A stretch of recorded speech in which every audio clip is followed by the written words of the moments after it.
Martin? Sir? At ease. Is everybody Grant? Sir.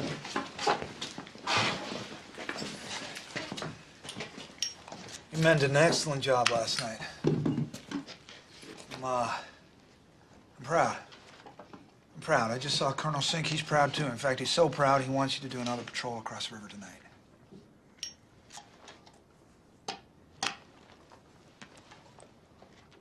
Any moment now, the outpost we hit last night will go up in flames. Martin? Yes, sir. Means we'd have to venture farther into town this time. Captain Spears, you have the map, please? Yeah, Sergeant Grant.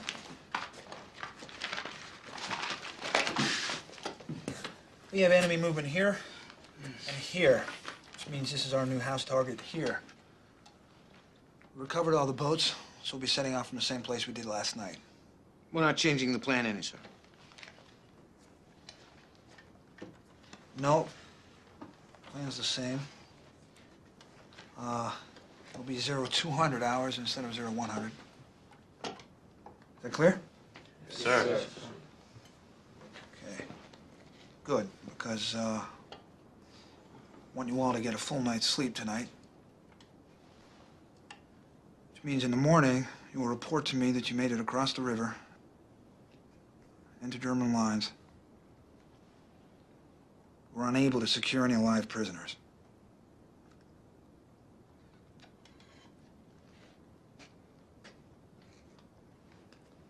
Understand? Yes, sir. Sir. Good. Look sharp for tomorrow. Moving off the line.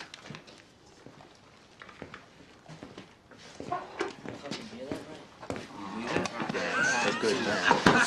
Moving off the line. No. We've covered the first two pillars of leadership, character, and competence. I won't devote another episode to Sobel on his lack of character, but what I will say is there's a scene where the men mutiny and sign a letter informing the battalion commander that they're going to turn in their stripes, that the NCOs won't serve in Easy Company anymore.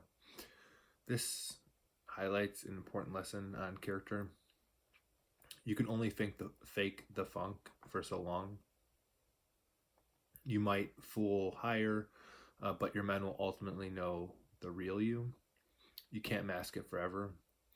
You might be a sunshine soldier or that parade ground officer, but your true colors will be revealed when you're faced with sustained adversity.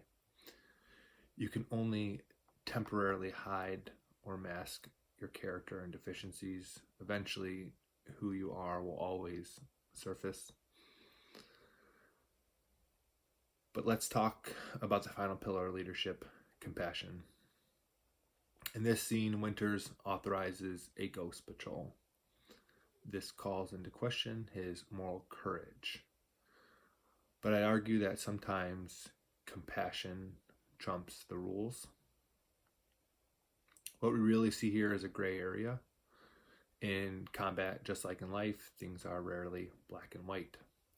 In this scene, we see two competing moral rights. The last patrol to cross the river is a lawful order, and Winters has a moral obligation to his higher and the institution to execute this order. Obeying orders is the only way that the military works. If everyone decided to interpret every order and do whatever they felt like, we wouldn't really have a military. That's why they're called orders, not options. You should follow orders and do not consider disobeying them until you have the experience and judgment coupled with a very high stakes scenario before you weigh them against the alternatives. So Winters has a moral obligation to the institution, but he also has a moral imperative to keep his men alive. He has two rights here. He chooses compassion. Allow me to break down what I mean or what I view as compassion. First and foremost, never conflate compassion with coddling. Time off, better chow, more creature comforts are secondary elements of troop welfare. First-rate training, dedicated leadership, and a sense of belonging to a cohesive unit is true troop welfare. Sometimes, leadership means making people do what they deep down know they should be doing. And it means being unpopular. Your Marines need a leader, not a buddy. It's this concept of leadership versus likership, making the easy or popular decision instead of making the difficult and unpopular but correct decision will reward you with mission failure and make casualties of your Marines. The best form of troop welfare is keeping your people alive in combat. How do we keep our people alive in combat? Through hard, realistic training. It's the ultimate form of troop welfare. So don't worry about giving your Marines what they want. It's your duty to give them what they need. That's compassion. How do we know what our people need? We listen, learn, help, then lead. Leaders often bypass the listen, learn, and help part. We are so interested in the leading others that we forget to lead ourselves. We think of the platoon's problems, the unit's problems, the corps' problems, while we willingly omit our own issues and remain blind to our own deficiencies. Fix yourself first. Focus on what you can control and influence. Don't worry about how screwed up the corps is. Don't worry about how screwed up higher is. Hold yourself to a standard, have some discipline, keep yourself accountable, and don't fixate on what you can't control. In order to listen, learn, and help our people, this means we need to invest in them. Investing in people is very time intensive, but you never regret investing in your people. It always yields the highest return on investment. Listening and learning about your people means you actually have to sit down with them. It means you have to be present and get out of your office. You can't lead people from your office. When I was a company commander, I provided every Marine in my company in initial counseling. I think not saying that that's what everyone should do. I think it's pretty relatively unheard of, but it afforded me an opportunity to learn about each Marine in my charge. I read the Red Jackets, right? I read their bios. I knew where they were from, what their hobbies and interests were, and I was able to execute that kneecap to kneecap, a phrase that many senior officers love, type of leadership where we have the opportunity to make real human connections. Now, there's a concept of intrusive leadership that, again, field grade officers and above, staff NCOs and above, love this idea, intrusive leadership. They interpret this concept as a license to invade people's privacy without affording them the respect that a grown man deserves. I would offer that we can accomplish the same intent as intrusive leadership with invested leadership. So not intrusive, invested. I can conduct a room or uniform inspection, and rather than checking on how clean a Marine's microwave is, I can ask them questions about their water heater. I could ask them if their heat and their AC works. I could ask them how their family's doing, right? I can check on their quality of life. I'm intruding into their space, but it's with a purpose.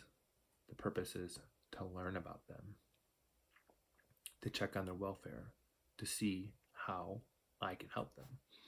General Lejeune puts it best. He says, the relationship between officer and men should in no sense be that of superior and inferior, nor that of master and servant, but rather that of teacher and scholar. In fact, it should partake of the nature of the relationship between father and son, to the extent that officers, especially commanding officers, are responsible for the physical, mental, and moral welfare, as well as the discipline and military training of young men under their command. The current application, this is me, The current application of intrusive leadership is oriented towards a superior, inferior, or master-servant model and fails to apply Sun Tzu's maxim, treat your men like your dear sons and they'll carry you through the deepest valleys. Before you think I'm getting soft over here, I'm a proponent of ruthless accountability and discipline imposed by our NCOs. What I will never tolerate is the degradation, humiliation, or abuse of my Marines. Our Marines deserve to be treated with dignity and respect, just like you'd want someone to treat your son or daughter. Hopefully, we can conceptualize that sometimes a parent has to punish their child. Maybe they spank them, but it's always done out of love and never out of malice. We have to, at all costs, empower our NCOs to enforce good order and discipline. That's compassion.